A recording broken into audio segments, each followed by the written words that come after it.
everyone. Thank you for joining us. We're very excited to have Avi with us today. My name is Gary Tu, the co-founder and co-director of synHacks and Hack the World. And today we'll be having a Ask Me Anything and a short presentation from Avi. Avi Schiffmann is a typical rising senior at Mercer Island High School in Washington State. However, he is also the creator of one of the world's most popular coronavirus tracking website, nCoV2019.live. His website has reached over 30 million visitors per day and has served well over 60 million people as of late April. So Avi, the time's yours, and thank you for joining us. Thanks. Yeah, my name is Avi Schiffmann, and I'm 17 years old. I made the coronavirus tracking website. I was one of the first people to make it. I made mine in the kind of late December, early January, when there was just nobody talking about the coronavirus. And since then, my website has gotten over like 1.5 billion unique visitors, which has been pretty cool. And it's been used by governments, scientists, news organizations, just regular people around the entire world every single day, which has been pretty cool. There was actually something pretty interesting too, where there was this like New York Times article where they were talking about how the CDC is pretty slow with updating things. And apparently the CDC was mortified to know that some teenager was able to update faster than the agency themselves, just because I update my numbers faster than any other tracker there is. They're just better than like Johns Hopkins or Worldometer or anything like that. So that was pretty cool.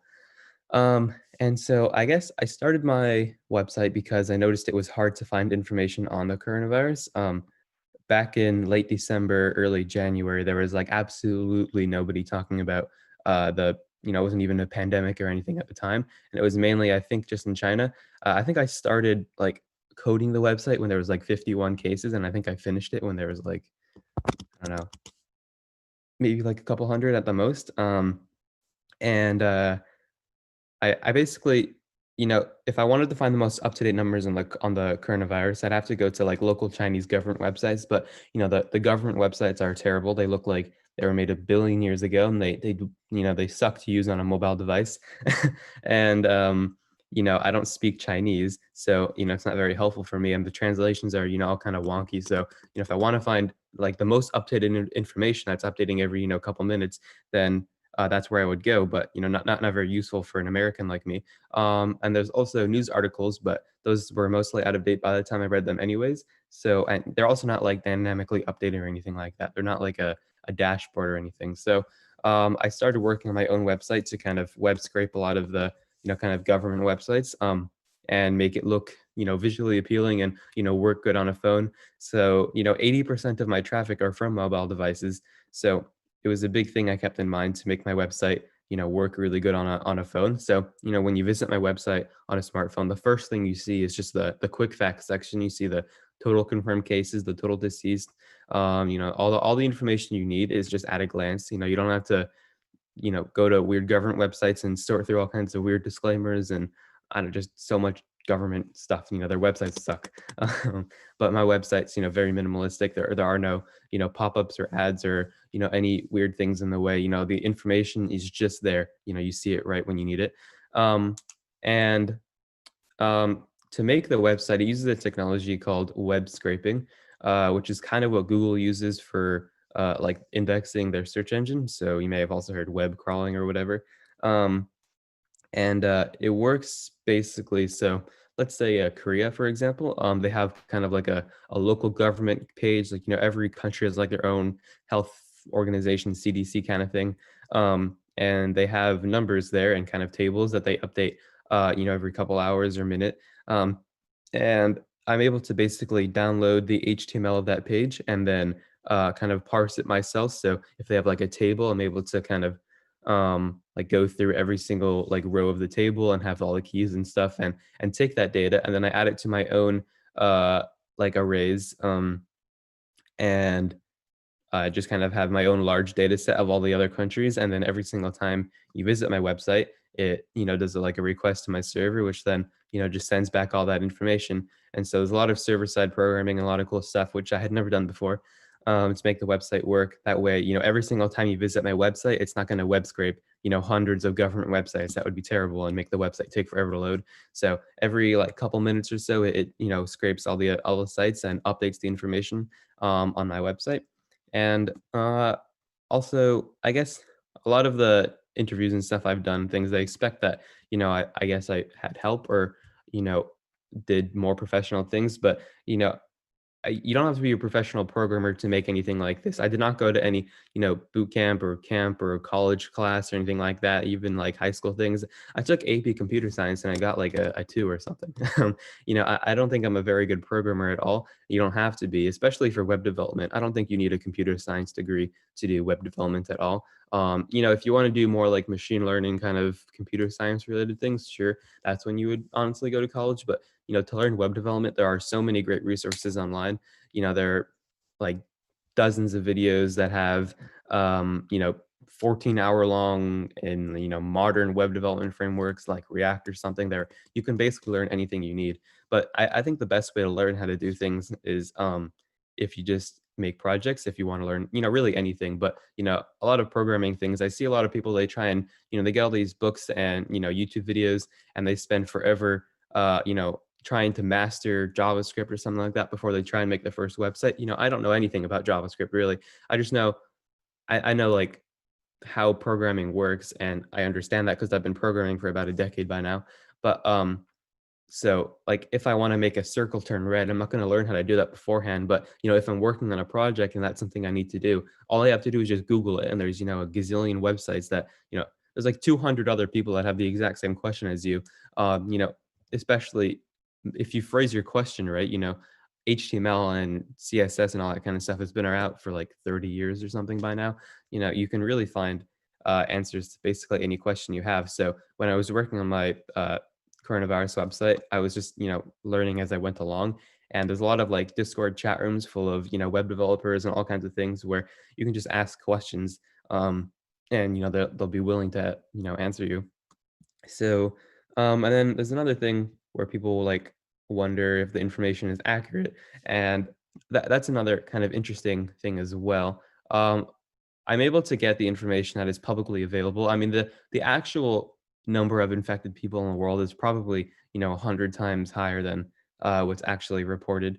So I guess I would say the way you can look at trackers, that is the minimum number.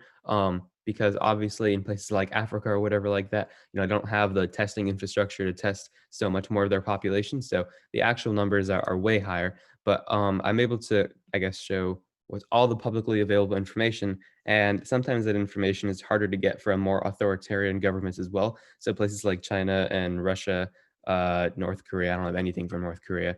A lot of those kind of places, it's harder to get information. And the information that you do get, it's hard to know.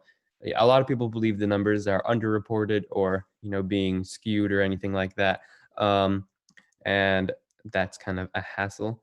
So I also have been trying to, keep the website free of misinformation. So there are no, political biases or ads or anything like that on my website. That whole advertising thing is a pretty big thing as well. But you know, I'm basically providing the raw data. You have all the numbers you need if you're like an epidemiologist or whatever to make your own graphs and research based on, just the information that's all in one place. There are a lot of let's say you're like a mother or something like that, and you have, a son in, I don't know, let's say Hawaii, and you have a daughter in Vietnam, and I don't know, maybe your husband is in, I don't know, let's say Russia. Those are all kinds of different countries, all kinds of different government websites that are in all kinds of different languages. And if you want to find what's happening in all those places, then you have to go to all those different websites, and maybe you don't speak those languages. That's 3 different languages and 3 different terrible websites. But if you use my website, then it's all in one place, and you can favorite your countries or states that you're interested in, and just quickly see the differences between them and see what's going on in those countries. So that's something that people use. A lot of people check it every single day when they wake up.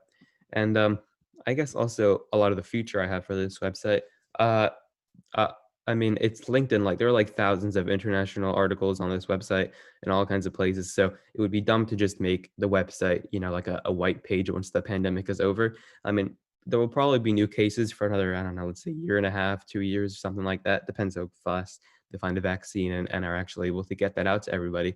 So it would be dumb to just, make the website a white screen.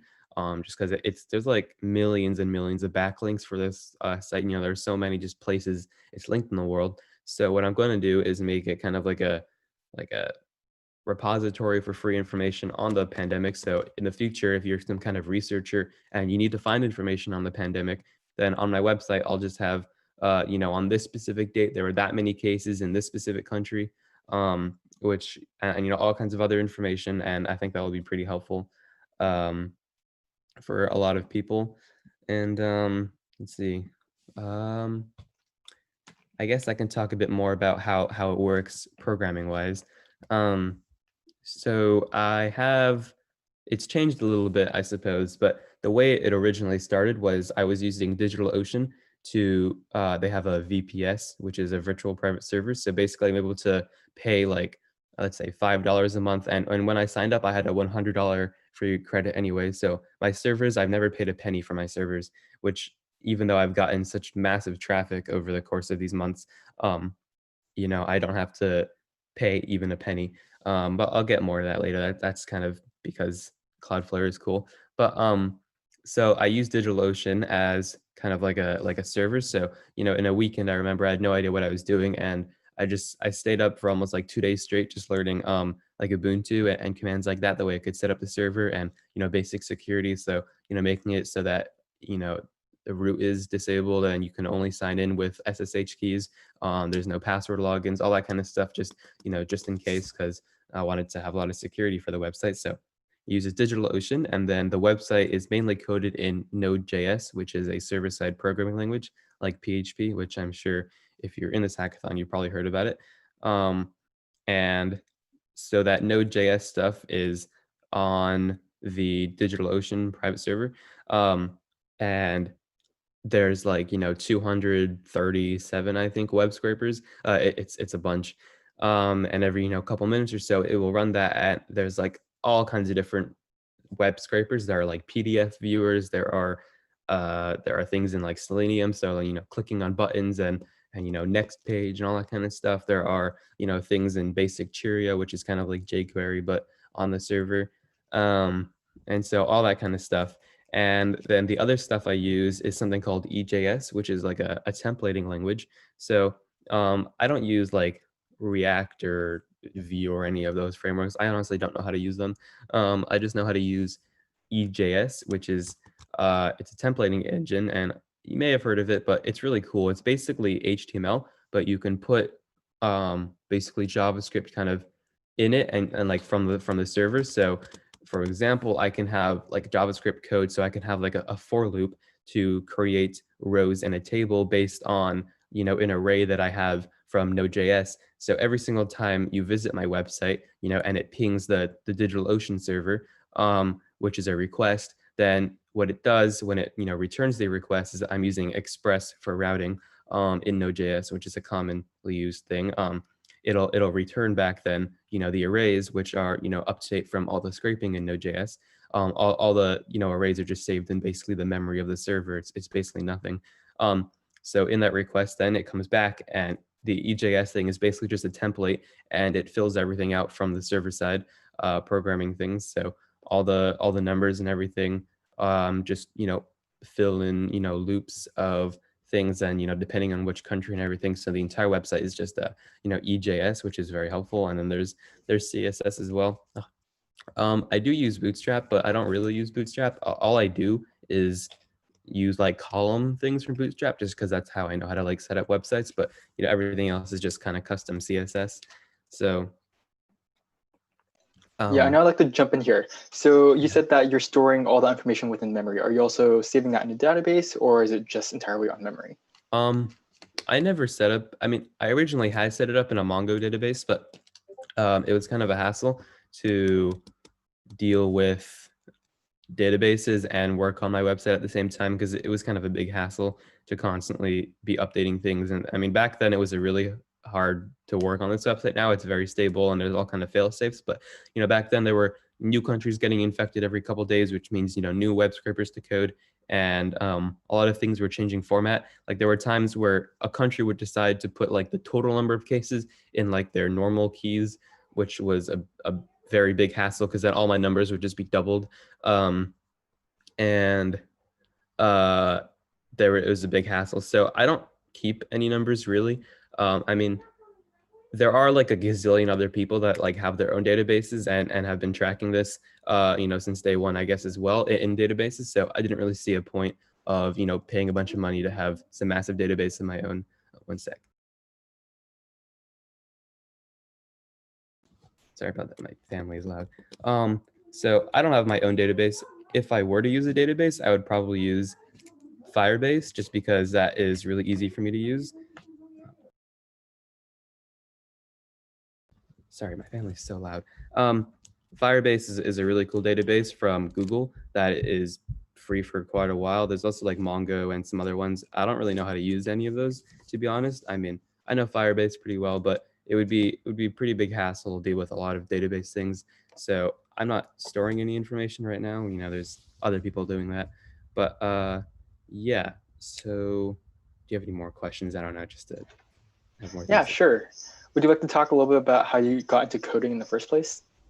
Sure, I guess I can talk about that, and I can also talk about some advertising things, since that's what a lot of people have questions about. Sure. But yeah, so I suppose I started programming when I was about 7 years old.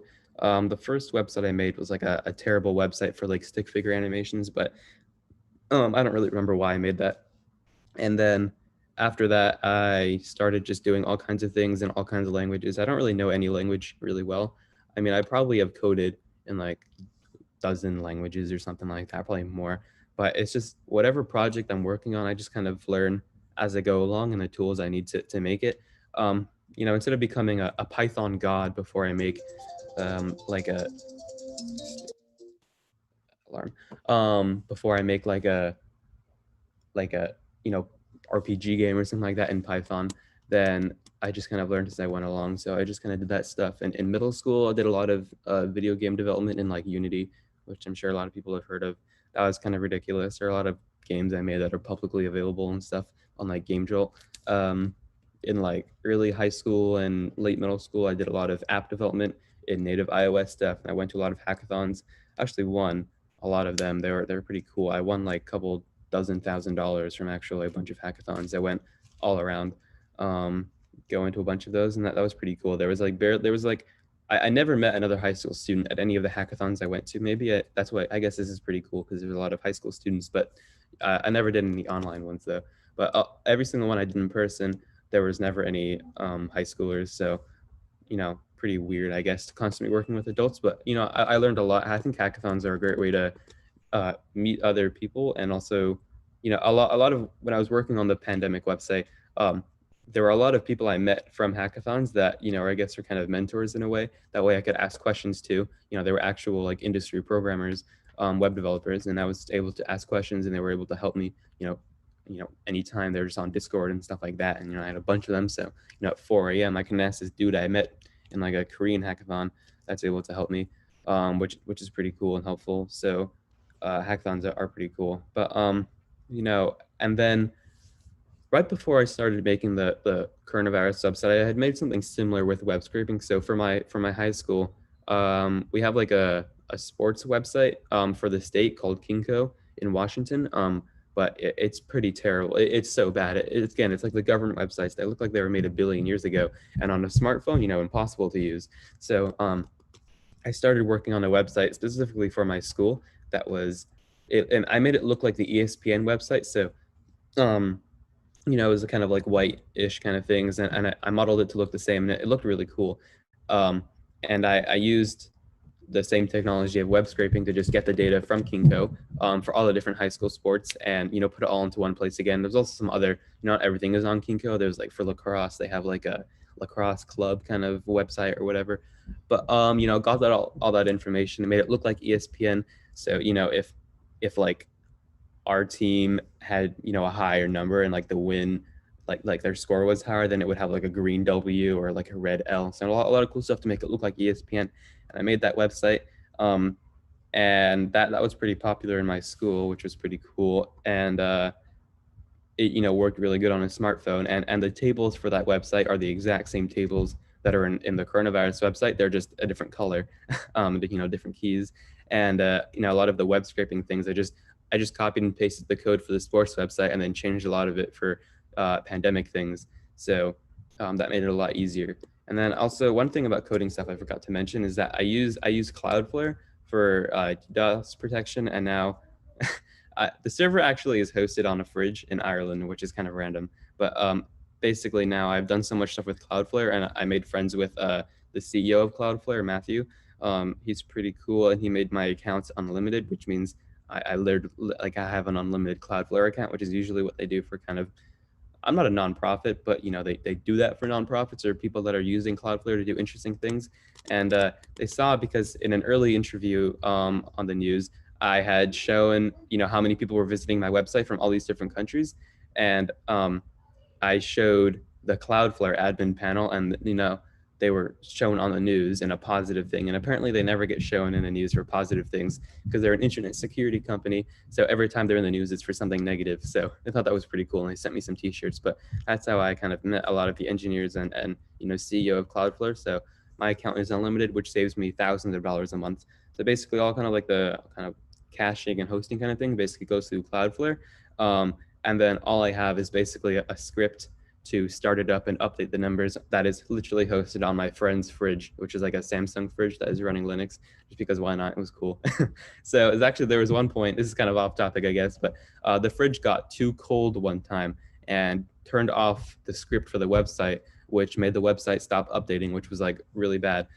So I had to code something for like an auto startup. So apparently the fridge gets too cold often. So every time that happens, it just kind of does things. And I made some other stuff that is hosted on light bulbs too, like these smart light bulbs. So a lot of ridiculous stuff. I've gotten pretty bored over the course of a couple months now, but it's a lot of interest. It's a lot of pressure as well to constantly keep this website updating. There's a lot of high-ranking people that use this website, and a lot of big news organizations that actually use this website and all their reporting. So it's a lot of pressure, I guess, on some random kid. I think it's pretty cool though, because all I have to do is type a couple things and bam, I could delete the website forever. But yeah. So that's kind of off topic. Another thing I can talk about is advertisement. A lot of people have seen, like, I don't know, on Reddit or something like that, that I turned down like $8 million to kind of buy the website. That's what a lot of people have talked about. I think that turning down advertisements and a lot of those things was beneficial. There's also a lot of sketchy places. For example, there was this N95 manufacturer from China that was like super sketchy. They were kind of like price gouge, and it was like $20 for a single N95 mask, which is absolutely insane. And they were pretty sketchy too. I mean, their website was kind of weird, but they offered me $100,000 to put their link on my front page of my website. But a lot of people trust what I did, what I say. So I'm not going to just put that on my website. So I didn't do a lot of things like that. And I think that if I had advertisements on my website, it wouldn't be able to shown on all kinds of media things. For example, this Ferrari flag behind me. I can't sit here in most of my interviews because they can't show other brands and things during their interviews, especially most mainstream media. So I don't know, let's say CNN, that kind of stuff. They just can't show that kind of thing. So if my website was full of advertisements, then they wouldn't be able to show it all on media, which wouldn't be pretty cool. There's a lot of places that they just have like I don't know, let's say South Africa. Apparently, like the South African government or whatever uses my website, and like they have like a lot of on their TV channels there. They just have like the map of my website, and they're constantly showing things. And if my website was full of ads and all kinds of Trump ads, and every couple seconds there was some pop up or whatever, which was part of what that contract was for, that would have been really stupid, and it would have made my project look dumb. I turned down $8 million to make $8 billion because of that. I won so many awards, and I met so many interesting people like Matthew and things. My website was just full of ads. I would not have won the Webby Awards, which was cool because then, Dr. Fauci gave me like a whole speech and presented me my award, and, plenty of people found out about it. If my website was just another garbage website full of that, then, there's so many reasons. And, it would have made my website take longer to load and all kinds of things. But there still is like a buy me a coffee thing, so people are able to support me by doing that. So it's not like the website has been completely unprofitable. I guess I don't want to be like a profiteer or anything like that. I mean, what kind of news article is it that 17-year-old makes $8 million from selling people's or making money off like people dying from a pandemic. I thought that would be kind of crazy as well, and I didn't really want to do something like that. The amount of interesting people that I've met and connections I've made to all kinds of venture capitalists and just billionaires and important people all around the world, I think is far more valuable than just selling out early and living the rest of my life on the Bahamas or whatever. You know, it's just so much more. I've attracted the attention of so many interesting people and all kinds of big tech CEOs, like I don't know, like say Peter Thiel and all that kind of stuff. Just a lot of interesting people to talk to, and I wouldn't be talking to those people if I had done that. So that's something else. Do you have any more specific questions? Yeah, definitely. So we have some questions from YouTube Live. Let's see. Sure. Do you have any advice for students interested in programming or web development? Yeah, I mean, kind of like what I said before, if you want to learn how to do programming stuff, the best way, in my opinion, is to not watch, the super long tutorials. I mean, I didn't really watch any of that stuff. All I really did is just, there are a lot of Discord places, Discord servers for people that are doing web development. There's like a really big web development one, where there's all kinds of people there that are just, you just ask a question there and people will help you. If you're a nice person, and that's the whole point of those servers and stuff. So there's a lot of really, easy ways to find information. There's also a lot of, there's places like Stack Overflow and everything like that. Any question you have, you can just search it online and you will find an answer. If I specifically typed in, how do I web scrape, government coronavirus website, or, they're not going to find any answers for that. But, you have to phrase your question right. Like, how do I just do web scraping in general? And then you'll figure it out as you go along. And then I recommend that most people that do start web development things, so that do not start with server-side programming, because it is super complicated. It took me a long time. I'd only been doing web development for a couple months really before I started. I started web development actually started learning it in maybe like October of 2019. And then I made a bunch of client-side things. So, if I wanted to learn something like how to use an API, I made an entire website around that. So, for example, I wanted to learn how to use an API. And so I found this one from Mars. From NASA, and on Mars, they have this lander they landed a couple years ago called Insight. And one of the things it's doing is taking weather data, and they have an API to get the weather data like constantly streamed back to Earth. So I made an entire website, just instead of just, writing a simple script, oh, this is how I get that weather data. I turned that web script into this entire modern kind of weather website kind of thing. It still works. Which is pretty cool too. You can see like the past 7 days, it's kind of ridiculous because it shows things like atmospheric pressure and, crazy temperatures, but, it's pretty cool. And I think that's, a great way to learn, because when I, worked on that, I just learned a bunch of things. And, if you just make projects, you'll learn a bunch of things that you just can't learn in YouTube tutorials. I mean, I've had, waking up at 3 a.m. to edit, random server-side logs of, my programming things, stuff like that, which, you're not going to learn how to do that stuff. If you're just watching YouTube tutorials, that kind of stuff is just what you learn kind of in the moment. There's a lot of, there were so many times where all of a sudden like the entire website just completely shuts down. I don't know why. And I have to half asleep, just searching the internet for random, things of how to do stuff. But you're not going to learn that stuff if you just sit there watching, taking like one of those Coursera courses or something like that, and, go into some boot camp or something like that. I mean, I honestly don't think those things are very helpful. If you want to make a website, just think of something simple. I don't know, make a website where you have information about giraffes, and then just make like a simple, static website, and it's all about giraffes, and just learn as you go along, instead of learning everything about, formatting and how to make text different colors beforehand. Just, learn as you go along is really my biggest thing that I would say. I've done all kinds of things, from video game programming to app development to, making my own cryptocurrency and everything like that. You really just learn as you go along. You ask questions in the right places, and don't spend too much time trying to become a master of something before you do it. But yeah. Yeah, I definitely agree with you. That's definitely like the same path that I take whenever I try to code something. Yeah, that's also for anything in general too, not just programming. If you want to learn the piano, I guess. I don't know how to play the piano, but the best way to learn the piano is to play the piano, not to just watch YouTube videos of people playing it. Yeah. Okay. And we have another question on YouTube Live. How much would you attribute your success to luck vs timing vs your work? I've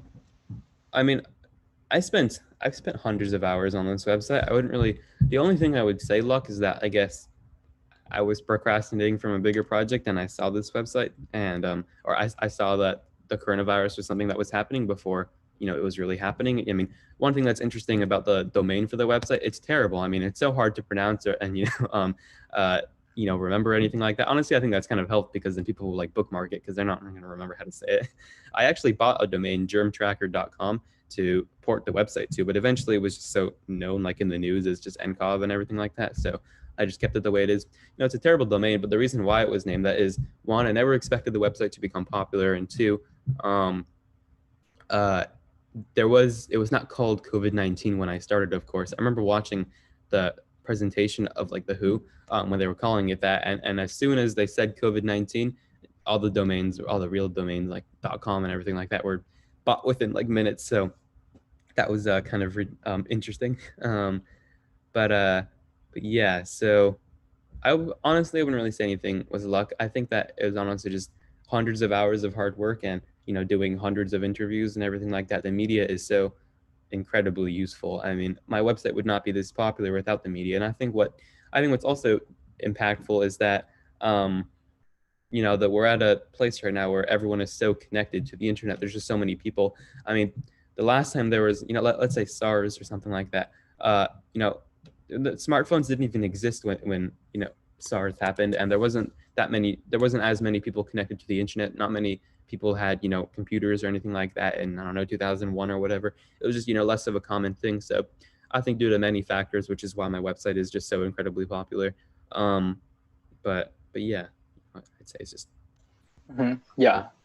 Let's see. Another question that we have is, what has been your most memorable moment since the creation of the website? There's been a lot of interesting stories of people that like are actually affected by this website, and it's not just because if you make a website on like Legos or something like that, sure, that's cool and all, but it's not really going to be that life changing to people. But there's some interesting stories. There was like this guy that, and this was in like January, I think, but he had gone to China on like a business trip. He had like a business meeting there, but then he was in Beijing and it got locked down and he wasn't able to leave, and everyone wanted to find information on what's happening, but everything was in Chinese, of course, and everyone was talking to him in Chinese. Who wasn't really able to find information, but then he was able to find my website, which is in any language you want really, and made by some American person that has all the information from all around the world, what's happening. And yeah, I guess he was pretty comforted by that. He sent me this long email how he thought that was really cool, just because instead of just having people yell at him in Chinese, he's able to find this website that is all the information he wants just on his smartphone or whatever, while he's locked down in some foreign country. So I thought that was pretty cool. I'd say one of the coolest parts, which was just like, oh no, that was pretty cool, was winning the Webby 2020 Person of the Year thing. I thought that was pretty cool. I mean, I have this like this trophy too, which was pretty cool. But it's just because that was such a cool thing for Dr. Fauci, which is like the most, I mean, out of all the people in America that, endorse my website and say that, what I'm doing is so cool, I think Dr. Fauci is probably one of the coolest ones, just because he's so well respected and it's so connected to the field. Then a lot of other just a lot of cool memorable moments, all kinds of cool news things and, awards and just kind of stuff. I mean, it's kind of odd because it's also a pandemic at the same time, so I have to stay at home, and it's not like I can actually like go to a lot of places. Like, I don't know, like the Daily Show was pretty fun. In fact, a lot of that is completely scripted, and you're not allowed to laugh. If you laugh, then they have to redo this the recording, which is kind of a hassle. But that was pretty cool, and just getting a lot of followers on, I guess, social media and stuff like that. On Twitter, I think I have like almost 60,000 followers, which is pretty cool. Because then the next time I make something, I don't have to start from scratch. When I started working on my pandemic website, what I was doing was a lot of like guerrilla marketing kind of thing. I wouldn't even call marketing, but people on like, let's say, a Discord channel for coronavirus stuff are like, what are the most up-to-date numbers on the pandemic? And I'm like, oh, the perfect website for that. Now I don't have to do a lot of that kind of stuff. I just have to, post it on Twitter. I guess I kind of underestimated how many people were just kind of looking at what I was doing. When the Black Lives Matter protests were happening a lot in the news, I made a website to track what was going on. And because I guess I noticed that there were a lot of people that had posted on things.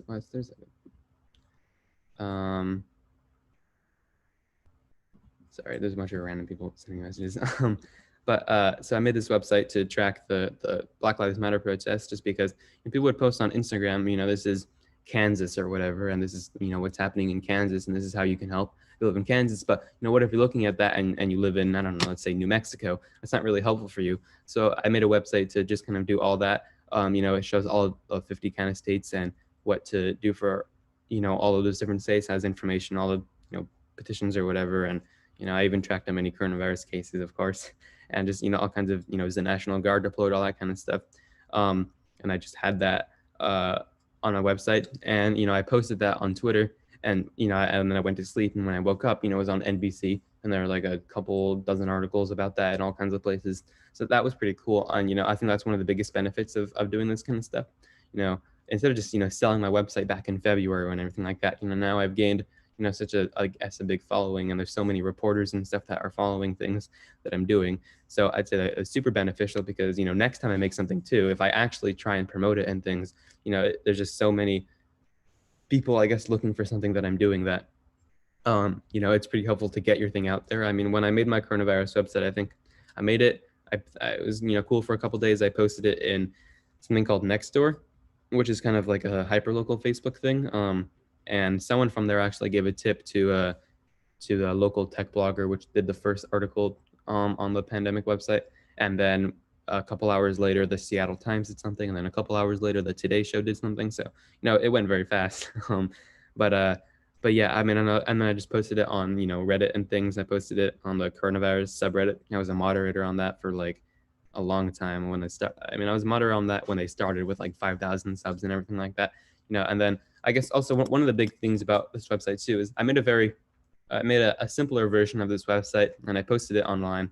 And then the people of the, r/coronavirus and all that kind of stuff were like, well, this is cool. You want to, partner together to make, they sent the messages to all the other people that made coronavirus tracking websites. And I was the only one that responded. So I guess that was helpful. And, this is, and then I basically partnered with them. So it was all in like, the sidebars and, all that kind of stuff.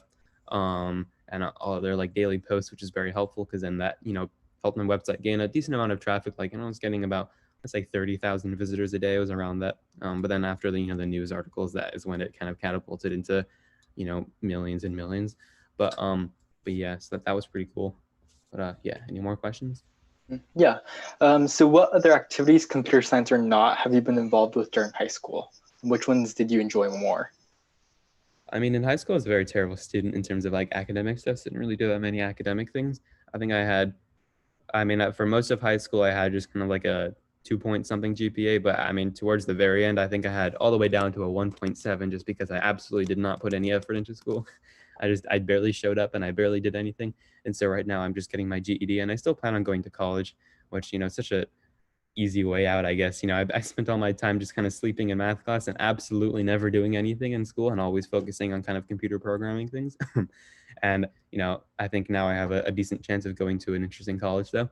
But so I also apply, if they don't accept me, then I just won't really care that much and I won't go to college. And there's a lot of other things too. There's like I may or may not accept something like the Thiel Fellowship. I don't know how useful it would be, but there's a lot of cool things like that if I do, then I wouldn't go to college. So a lot of things like that. But I guess other kind of just activities I did, I went to a lot of hackathons and things. And I also did competitive ski racing, which was pretty random. But even when I was blazing down the mountain at like 80 miles an hour, I was still thinking about how to like make websites and optimize things for the coronavirus thing and all that kind of stuff. I mean, I've been working on this damn website for like 7-8 months by now. Like, it's been so long. I get really, really, really sick of looking at these numbers and fixing this stupid website every couple of days. But it's been definitely worth it, I can say. But there's not really much to do during these pandemic times. I guess I have a lot more resources to do whatever I want now after making this website. And so I've just been doing random things like I flew a helicopter, flew an airplane, visiting random like abandoned places, buying gadgets like expensive drones and cameras and things, and just doing random things. So I guess I've just been doing all kinds of random stuff these days, just kind of waiting. But what I plan to do is once I turn 18 in a couple more months, I'm just gonna travel for a while and just hopefully they'll find like a vaccine and things too, and I can actually go to more real places and not just random places in the United States and stuff. So I plan to travel around the world for like a year or two or something like that, just thinking of interesting ideas and going to some hackathons along the way too. And just, I feel like the constantly changing environment and just always something different happening will help me think of a lot of interesting ideas instead of just staying in like my room 24/7.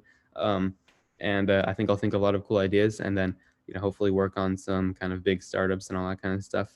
A lot of the things I plan to do, I don't really, I mean, the kind of things I want to do in terms of like you know tech kind of startups and all that kind of stuff is I want to do things that have really high impacts and stuff. So one of my favorite examples is Napster. They were a terrible company. They were sued by everyone who ever made music, but because of Napster, we now have things like Spotify and YouTube Music, which is a really big deal. So I want to make a lot of those kind of things, and I want to do like my own unique projects too. The next Mark Zuckerberg or whatever isn't going to make a social network. The next Larry Page isn't going to make a search engine.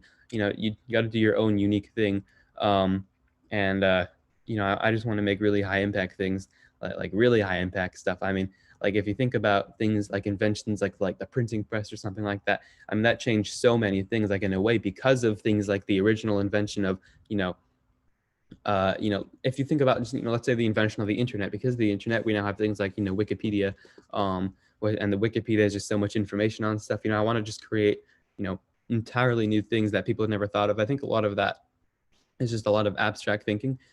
Like for example, Tim Berners-Lee, which was the creator of like the World Wide Web as we know it today, kind of saw a lot of the kind of government and university kind of ARPANET, whatever it was called, kind of old version of that military kind of usage thing, was like, this would be cool for everyday people as well. And turns it into something that normal people would never even think about, that kind of thing happening, especially back then. So I guess it's just a lot of I want to do a lot of things like that.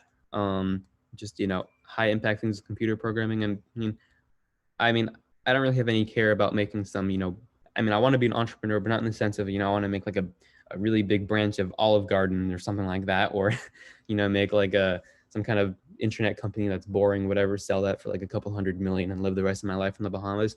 If I had $100 million right now, I wouldn't just go to Mexico. I'd probably start like some kind of space startup or some kind of augmented reality kind of thing. I think that's gonna be pretty cool. Or some kind of like biotechnology company. There's a lot of cool things. If I had all that kind of things, then that's what I would be doing. I just, that's the kind of stuff I want to do. Do you have any more questions? Yeah, let's see. So I guess this ties in really close. What do you hope to be doing the next year, 5 years, and 10 years? I mean, there's a lot of like, I mean, I could get a job right now that has like all kinds of job offers, but a lot of them are kind of like, for example, I don't know, Epic Games. I don't know how much of this I can talk about. Epic Games wants me to like work for them as like a web developer or something like that. But the thing is, when you do something like that, is that part of their things is that I can't have any media, and I also can't have any side projects, which is basically who I am. So like, I don't know. If I do some kind of internship or something like that, it wouldn't be something that I would do just to like, put on a resume, or, just, kind of sit there and grab coffees for people. Anything that I actually do, I want to be actual learning and things that would actually benefit me, just because I don't need to put just like another line on a resume or something like that. That's not really useful for me. So I'm not exactly sure what I'll do for that. I mean, there's some kind of, I don't know, I'm looking into doing something with Snapchat for voting on elections, which will be pretty cool. I talked to Evan Spiegel. He's pretty cool, the CEO of Snapchat. And I might do something with them and their election team for the American elections upcoming, which will be pretty cool. Getting a lot more young people to vote. And then there's just, other projects I'm working on. I mean, it's kind of hard to think too far in the future. Maybe I'll, go to Stanford and then, think of some cool idea, or maybe I'll, think of some really cool idea while I'm in like, I don't know, New Zealand. And, I'll turn that into some massive startup that is big or something like that. It's kind of hard to think too far in the future and set any, rigid plans, especially after something like this. I basically dropped out of high school, so now I'm just getting my GED, but I still do plan to apply to college with my class. And, if I get accepted, I'll probably go. But, it's not like, I'm not going to go to college really to get a degree in something. I mean, maybe if I actually complete college and I don't drop out, then I'll get a degree in something like computer science. But, it's not really what I'm interested in or care that much about. It's mainly about meeting interesting people, and like I'm not gonna just go to like my local community college. It's not really worth it to me, really. But if I went to a place like Stanford, they just have a lot of opportunities and just resources for doing things like tech entrepreneurship, because that's like the place to go for that kind of stuff. The location, all that kind of thing. So that's why I guess I would go to college or something. I'm not just going to go there to get a slip of paper that says I can do something I already can do in terms of web development. I don't know computer science stuff that well, but so it's kind of hard to think too far in the future. But I'll probably be working on some kind of, I want to make something that is very public facing and consumer facing. I mean, I don't want to work on a social network, but a social network is the perfect example of something that affects everybody from politicians to us and stuff like that. I mean, everybody knows Mark Zuckerberg. Not everybody knows who made, I don't know, let's say Zoom. Zoom's pretty popular. Who the founder of Zoom is? Probably not. It's just, I mean, I guess Zoom is a pretty public facing thing, but just something that is just applicable to everybody. I don't just want to make some kind of enterprise technology or something like that that is only going to be used by, like, let's say governments or corporations and that kind of stuff. That's not very interesting to me. I want to make things that are just very high impact, things like Napster. I mean, everybody used Napster. That was before my time, but that was just something that everybody used, and that changed the way record companies work and everything like that. So I guess that would be my answer. Mm-hmm. Yeah. And then who would you look up to in the tech industry? I guess I mean, a lot of people that have done interesting things. I'd say the people that, I mean, okay, this is gonna be really cliche, but the person I think I look up to a lot is Steve Jobs. And I know he was a really big asshole and everything, but he was a really visionary kind of person, and turned what instead of Apple being selling computers to like a local tech place, it turned it into what Apple is today, really. I mean, I have a poster right there of like a cool quote I like too, and the very last line is, because the people who are crazy enough to think that they can change the world are the ones who do. And I like that line a lot. I think a lot of people just don't really, I guess, have the motivation or think about interesting things to do. That is somebody that I think about interesting things in terms of computer stuff. And I guess I'd love to meet him and think of interesting things, that kind of thing. I mean, there's a lot of other like tech CEOs and everything, and that's cool and all, but I don't really know how interesting it would be to talk to those kind of people that much. But yeah, I definitely like to talk to people that have just made something really, really big and changing. So like, I guess Tim Berners-Lee would also be someone I'd like to talk to. Just a lot of the more abstract thinking, and taking simple ideas, or just kind of ideas that nobody would think about being used in that kind of way. Like instead of taking some kind of military thing that just the military is using, and turn that into how we're able to communicate today, is like a major kind of just leap in thinking, I guess. And that that kind of stuff is really cool to think about. So that's the kind of person I would talk to in kind of the tech field. But yeah. Mm-hmm. What kind of topics in computer science besides web development would you be most excited in learning more about? I think that like a lot of Gen Z people want to grow up to be like AI programmers. I think that's like something I'd be interested in. There's a lot of it's a pretty hot topic these days for a lot of machine learning and all of that kind of stuff. I think that'd be something I would be interested in learning about. There's just so many cool things you can do with that. I mean, there's just so many things. I mean, I think a lot of people saw recently was kind of trending the GTP3 stuff was pretty cool, where you can just, computer, make me a website that does this, and then, it just outputs the code and stuff. There's just so many things and so many, different just jobs and all that kind of stuff that will completely change because of things like that. And that kind of stuff is very interesting to me. I mean, there's just so many cool things you can do with machine learning. It's just it's very academic, I feel, but so I'm not like such an academic person, but yeah, so probably do some machine learning kind of stuff. Mm-hmm. Yeah. Let's see, what was your favorite media interview you did? That's a fun question, I guess. The Daily Show was pretty fun just because it was less serious, as talking to like a famous comedian. Democracy Now! Was pretty cool because that was pretty popular. Just a lot of just a lot of like small schools in like Jamaica or Egypt or something like that. They don't have like their own computer science kind of classes or computer lab and anything like that, and to do like a Skype call with their students and kind of inspire them to make their own things. And then, they come back with like their own local, they made their own coronavirus trackers for like their local community, that kind of stuff is pretty cool, I guess.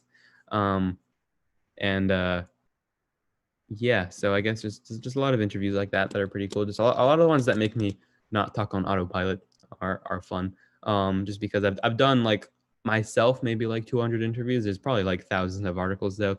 I mean, there's so many in all kinds of languages that I kind of lost track. But yeah, so those ones are pretty cool. Just ones that actually ask me questions that I don't get asked usually. The average why did you make this website, how did you make this website kind of stuff. I mean, I could talk about that while I'm half asleep for gazillion years, but when they ask me just really unique things, that kind of stuff is useful. I mean, there was one that was kind of funny, I guess, in my local news. I live on Mercer Island, and then I asked the MI reporter, hey, you want to do an article on this, and they never even replied. And then I mean, month later, of course they came crawling back. And I remember when I was talking to the guy in like the library, he's like, my boss said, I'm sorry for not responding and sorry for ghosting you so much, but we'd love to interview you. And I'm like, yeah, of course. Now you do, not when I sent you that email and everything. So, that was kind of funny. And just a lot of things. There was one time where I dropped out of high school. I hadn't dropped out yet, but I was skipping all my classes, and I showed up to school to do an interview with the radio team of my school, like the journalism, whatever kind of stuff.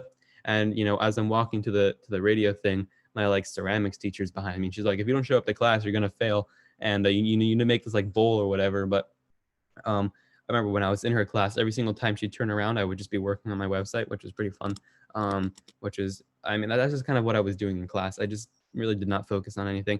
I actually took a web development class, and I was doing something called Running Start, which is kind of like dual enrollment at local community college because it gave me more free time. But I got kicked out of that program because my GPA at high school went under 2.0. So that was actually the point where I dropped out, because it was either stay in school for another like 1.5 years, and have to go to school like 1 through 7 periods and not have to do something like the dual enrollment thing, which is very helpful. So obviously I didn't want to do that. And I took a class in web development, but all I did in that class was work on my pandemic website. And so I actually barely did anything for the class. And I did not submit the final project on time, or I didn't submit it to the right place. So I got like a D- in that class. So that was pretty bad. I thought that was pretty funny, because at the same time I'm working on this, world-renowned, web development thing. And at the same time, I'm, failing a web development class. So I thought that was pretty funny. But the teacher was terrible. I remember like after class, I would help the students there for like 30 minutes after class. They would just have like a long line of students, and I would just be helping them. And she was teaching such terrible stuff. I mean, she was teaching things about like HTML, like things that were deprecated in HTML4, which came out in like 1997 or something like that. So, terrible class. But yeah, so I kind of probably went on a long tangent here, but yeah, do you have any more questions? I guess this is an interesting question. Why Ferrari? Yeah, a lot of people think I guess I like cars a lot because of that poster. I just thought the poster looked cool. It's not even a real poster. It's something I bought on Amazon. So yeah, I mean, I guess I like racing. I have a friend who likes racing a lot, so I'm gonna go to like he likes Formula One racing, so I'm gonna go with him to Monaco once they actually open up and things for a Formula One race, which will be pretty cool. But I guess it looked cool. It takes up space in the gray wall, so so yeah. Not much of a big story behind that. I mean, I think it's kind of iconic at this point. I've sat here, and there's like, hundreds of videos online of me just sitting here with this poster behind me. So that was pretty cool. It's complete, it's some knockoff. It cost me like, I don't know, like $7 or something, but yeah. So it's the story. Yeah. Actually, I had a driver that races for Ferrari, comment on that. And he's like, who's your favorite racer? And I remember searching up famous Ferrari racers, and so I said this guy, but apparently that guy is like disabled and doesn't race anymore, so that was an oops. But yeah. So yeah. What's your favorite movie or book? I guess it depends for many things. In terms of programming related things, there's a movie called The Social Network, which I like a lot. It's very I've seen that movie like 20 times. I remember that the soundtrack for that movie is awesome. for our programming things too. I like to listen to a lot of electronic kind of music that doesn't have lyrics and stuff. It just makes me program faster, to be honest. A lot of just kind of like Eurobeat music too. It just makes you program faster. And the soundtrack for that movie is really good. And I listened to that soundtrack like again and again while working on this website. I would just be like in college, just listening to that playlist and just, working on this website. So that was pretty cool. And I guess favorite book, it's hard to read books these days just because I have such short attention spans. I work on like a gazillion projects at the same time. It's a miracle I actually finished the pandemic website. But I guess there's a lot of cool sci-fi books. There's a book called Starship Troopers, which I really like. It's really cool. I'm reading a book right now called Factfulness, which I think is really cool. It shows that the world is a much better place than a lot of people think. And basically like every bad thing is actually getting worse almost. I mean, there's some bad things like terrorism and things, but general things like everything from the amount of gasoline spills or oil spills in the ocean to I don't know, girls in school, all that kind of stuff is getting better over time. So, it's very, eye-opening to read those kind of things. I've read a lot of interesting sci-fi things. There's a series called Foundation by Isaac Asimov that I listened to, which is pretty cool. Just kind of looking around, I guess. I sure don't read those textbooks that are on the floor. There's a series called Hitchhiker's Guide to the Galaxy I really like. Just kind of things, I guess. Just, I mean, it's kind of impossible for me to finish a book. I'm probably in the middle of like 20 different books right now, but all those kind of books are interesting. They just I guess just make you think about things in a different way. That I want to do things like traveling and stuff like that, just to be constantly different ways of thinking, to just that way that's how you're able to think about the next Facebook, something like that. You're not going to do that if you just sit there doing the same thing every single day. But yeah. Do you prefer dark mode or light mode? Dark, because I basically stay up. I think I went to sleep at like 10 a.m. or something like that, because my sleep schedule is completely shifted like 12 hours. I do most of my stuff at like 4 a.m. in the morning when nobody's going to bother me. So I definitely do a lot of those things in the nighttime. Yeah, so I guess you're a night owl. Yeah, definitely. Okay, I guess this one's a question for our hackathon attendees. How do you come up with hackathon ideas or projects in general, and do you have any advice for winning them? Talking to people is a really good way to think about things. The idea of WeWork, for example, is really cool. If it was actually led by like a normal person. I've been to those kind of things before, and it's pretty cool just because there's so many interesting people, and you're just constantly, kind of bouncing back on each other's ideas, and that's a really good way to think about things. If you try and just think about things by yourself and alone, you're not going to think that hard. But if you just talk to other people, then you'll just think of so many amazing ideas.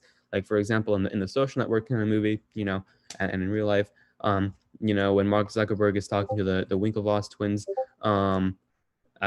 he's they start talking about things like exclusivity, and he's like, oh, exclusivity, that's it. And then he starts working on the pandemic thing, which is pretty cool. So Avi, thank you so much for joining us. We really appreciated your time. Sure. And for those joining us on stream, if you're interested in more similar events like these, make sure to check us out on social media, synHacks on Instagram, Facebook, and Twitter, and LinkedIn, and synHacks team on Twitter. And Avi, would you like to share your social media? You can just follow me on Twitter or Instagram, I guess. It's just my name, Avi Schiffmann. I don't use Facebook. There's a lot of people that have sent me messages on Facebook, and apparently I respond, but I don't use Facebook. There's a bunch of fake accounts on there, so that's pretty weird. So don't message me on Facebook because I won't respond. But yeah, it's only for like adults. So yeah, I guess that's it. Thank you for having me. It was a cool opportunity.